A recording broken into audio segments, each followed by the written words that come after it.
جب نمرود حضرت ابراہیم کو جواب نہ دے سکا تو کہنے لگا کہ یہ گستاخ ہے، اسے سخت سے سخت کیا دی جائے، سزا دی جائے۔ چنانچہ اس نے آگ کا بہت بڑا الاؤ تیار کرنے کا حکم دیا۔ جب آگ کا الاؤ خوب بھڑک اٹھا تو انہوں نے حضرت ابراہیم کو اس میں پھینک دیا، مگر اللہ کے حکم سے کیا ہو گیا، آگ ٹھنڈی ہو گئی اور حضرت ابراہیم صحیح سلامت باہر آ گئے۔ تب حضرت ابراہیم نے عراق چھوڑنے کا فیصلہ کر لیا۔ آپ اپنی بیوی سارہ علیہ السلام اور بھتیجے لوط علیہ السلام کے ساتھ ہجرت کر کے، یعنی اپنا وطن چھوڑ کر شام کے علاقے میں چلے گئے۔ شام سے آپ مصر تشریف لے گئے۔ مصر میں آپ نے وہاں کے شاہی خاندان کے ایک خاتون حضرت حاجرہ علیہ السلام سے نکاح کیا۔ اللہ نے آپ کو 2 بیٹے عطا کیے، ایک کا نام اسماعیل علیہ السلام اور دوسرے کا نام اسحاق تھا۔ بیٹا جی جو حضرت اسماعیل علیہ السلام تھے ان کی والدہ کا نام حاجرہ تھا، اور جو حضرت اسحاق تھے ان کی والدہ کا نام حضرت سارہ تھا۔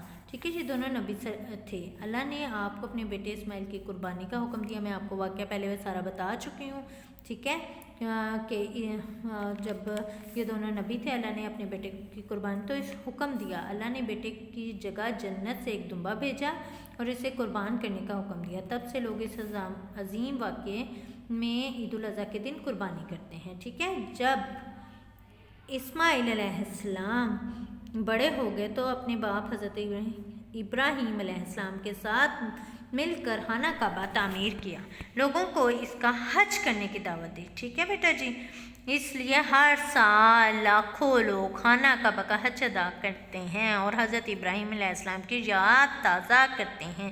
آگے سیرت و کردار حضرت ابراہیم کا بتایا جا رہا ہے۔ حضرت ابراہیم نیک فطرت اعلیٰ اخلاق کے مالک تھے، اب بہت مہمان نواز تھے، مہمان کو اللہ کی طرف سے بھیجے رحمت اور برکت سمجھتے تھے۔ ٹھیک ہے بیٹا جی، آپ بھی مہمان کا عزت و اکرام کیا کریں۔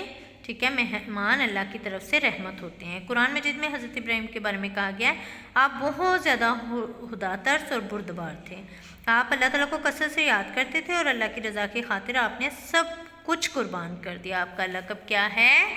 خلیل اللہ۔ کیا لقب ہے؟ خلیل اللہ۔ بیٹا جی آئیے گا صفحہ نمبر 93 کی طرف درست جواب کی نشاندہی کرنی ہے۔ عراق پر حکمرانی تھی کس کی؟ نمرود کی۔ ہم نے پڑھا تھا حضرت ابراہیم علیہ السلام عراق کے شہر میں پیدا ہوئے۔ کون سے شہر؟ موصل، بصرہ، عرج یا بغداد؟ عر میں۔ حضرت ابراہیم علیہ السلام نے ہوش سنبھالا تو انہوں نے دیکھا لوگ لکڑی اور پتھر کے بتوں کو کیا کرتے ہیں؟ سجدہ کرتے ہیں۔ حضرت ابراہیم کے والدین کا تعلق شاہی خاندان سے تھا۔ حضرت ابراہیم نے کلہاڑی رکھ دی کس پر؟ سب سے بڑے بت کے کندھے پر۔ ٹھیک ہے، آگے آئیے گا، خالی جگہ کرنی ہے۔ خالی جگہ میں حضرت ابراہیم علیہ السلام دیش کے لوگوں کی طرف نبی بنا کر بھیجے گئے۔ کون سے لوگوں کی طرف؟ عراق کے لوگوں کی طرف۔ حضرت ابراہیم علیہ السلام کی قوم ڈیش کی پوجا کرتی تھی، کس کی؟ بتوں کی۔ حضرت ابراہیم کے زمانے میں ڈیش بادشاہ کی حکومت تھی، مغرور اور ظالم۔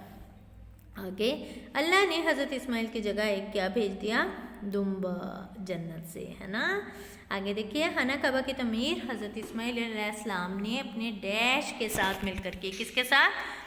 اپنے والد حضرت ابراہیم علیہ السلام کے ساتھ مل کر کی۔ ٹھیک ہے بیٹا جی، اب آپ نے اپنے کاپی کے کام کی طرف آنا ہے۔ سب سے پہلے ڈیٹ اینڈ ڈے لگانی ہے، حاشیہ لگانا ہے، اس کے بعد سبق نمبر 1 لکھنا ہے اور حضرت ابراہیم علیہ السلام لکھ کر اس کو ڈبل انڈر لائن کرنا ہے۔ پھر آپ نے املا کا لفظ لکھنا ہے، اس کو ڈبل انڈر لائن کرنا ہے۔